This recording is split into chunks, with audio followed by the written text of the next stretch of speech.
তোমরা এতদিনে জেনেই গেছো আমাদের বাড়িতে মোটামুটি সব রকমেরই পুজো হয়। আর আজকে ছিল বিশ্বকর্মা পুজোয়, সেই জন্য ভোরবেলা ঘুম থেকে উঠে সব কাজ সেরে স্নান করে চলে এসেছি ঠাকুর ঘরে। আমি এইদিকে বসে বসে ফলগুলো কেটে নিচ্ছিলাম, আর এইদিকে দেখো আমার ফলগুলো কাটা হয়ে গেছে। আর এই যে মা এইদিকে আলপনা দিচ্ছে, বাড়ির এক একজন সদস্য এক একটা কাজে লেগে গেছে। আর এই যে ঠাকুর ঘর ডেকোরেশন, এইগুলো সবই ভাই করেছে। বাড়ির যে কোনো অনুষ্ঠানে সবাই মিলে কাজ করলে অনেকটাই হেল্প হয়। আর আজ আমাদের বাড়িতে বিশ্বকর্মা পুজোর সাথে সাথে লক্ষ্মী পুজোও ছিল।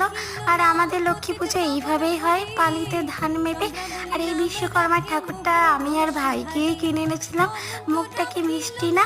আর এই যে সব কিছু জোগাড় আমরা চারজন মিলেই করেছিলাম, বাবা, আমি, মা আর ভাই। ঠাকুর ঘরে পুজো হয়ে গেলে ব্রাহ্মণ যাবে নিচে বাবার আর ভাইয়ের বাহনগুলোকে পুজো করার জন্য, মানে সাইকেল আর বাইক। তাহলে চলো টাটা, দেখা হচ্ছে খুশি নেক্সট ভিডিও।